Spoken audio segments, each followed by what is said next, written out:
সবাইকে স্বাগত আজকের এই লাইভ স্ট্রিমে। আপনারা জানেন আমাদের জীবনটা সবসময় মসৃণ হয় না। কখনো কখনো আমরা এমন পরিস্থিতির মুখোমুখি হই যেখানে ভেতরের শক্তি, মানসিক সাহস মানে মনের জোর সবচেয়ে বড় ভূমিকা নেয়।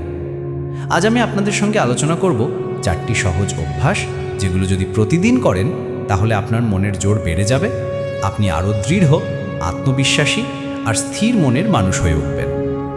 তাহলে চলুন শুরু করা যাক। বিষয় 1, প্রতিদিন সকালে নিজেকে সময় দিন। দিনের শুরুটা যদি নিজের সঙ্গে করা যায়, পুরো দিনটাই অন্যরকম হয়। ভোরে উঠে কয়েক মিনিট ধ্যান করা, অথবা ডায়েরিতে কৃতজ্ঞতার কিছু লেখা, অথবা স্রেফ নীরবে বসে নিজের সঙ্গে কথা বলা, এগুলো আপনার মনকে স্থির করে। আপনি দিন শুরু করেন শক্তি আর ইতিবাচক চিন্তা দিয়ে। মনের জোর তৈরি করার প্রথম ধাপ হচ্ছে নিজেকে চেনা। বিষয় 2, শরীর চর্চা ও শারীরিক নড়াচড়া। অনেকেই ভাবে শরীর চর্চা মানে শুধু শরীর শক্তিশালী হবে, কিন্তু আসল জিনিস হলো মনও শক্তিশালী হয়। নিয়মিত হাঁটা, যোগ ব্যায়াম বা হালকা দৌড়। যখন শরীরের ভেতর রক্ত সঞ্চালন ভালো হয়, তখন মস্তিষ্কও চাঙ্গা থাকে, মাথায় ইতিবাচক চিন্তা আসে। এই অবস্থাই মনের জোরকে বাড়ায়। বিষয় 3, প্রতিদিন নতুন কিছু শেখা। মনের জোর মানে কেবল আবেগ নয়, জ্ঞানের শক্তিও। প্রতিদিন অন্তত 15 থেকে 20 মিনিট সময় দিন পড়াশোনা করার জন্য। নতুন ভাষা, নতুন দক্ষতা বা এমনকি ছোটোখাটো কোনো টেকনিক।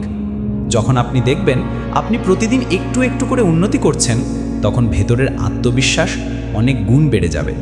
জ্ঞান আপনাকে ভয়হীন করে তোলে। বিষয় 4, ইতিবাচক মানুষের সঙ্গে সময় কাটানো। আমরা যাদের সঙ্গে থাকি তাদের চিন্তাভাবনাও আমাদের মনেও প্রভাব ফেলে। যদি সারাদিন নেতিবাচক, হতাশ মানুষদের সঙ্গে থাকেন, তবে আপনার নিজের শক্তি কমে যাবে।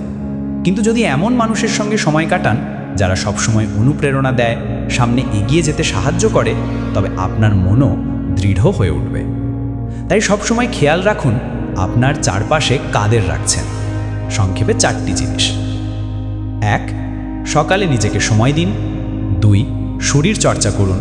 3, প্রতিদিন নতুন কিছু শিখুন। 4, ইতিবাচক মানুষের সঙ্গে সময় কাটান। এই 4টি বিষয় যদি নিয়মিত জীবনে আনা যায়, তাহলে মনের জোর ধীরে ধীরে এমনভাবে তৈরি হবে যেটা আপনাকে জীবনের কঠিন মুহূর্তগুলোতেও দাঁড় করিয়ে রাখবে। তাহলে বন্ধুরা, আজকের আলোচনা এখানেই শেষ। যদি আপনাদের ভালো লেগে থাকে, অনুপ্রেরণা পেয়ে থাকেন, তাহলে অবশ্যই আমাদের ইউটিউব চ্যানেলটি সাবস্ক্রাইব করুন, যাতে এরকম আরও নতুন নতুন ভিডিও আপনাদের কাছে পৌঁছে যায়। সবাই ভালো থাকুন, মনের জোরে ভরপুর থাকুন। ধন্যবাদ।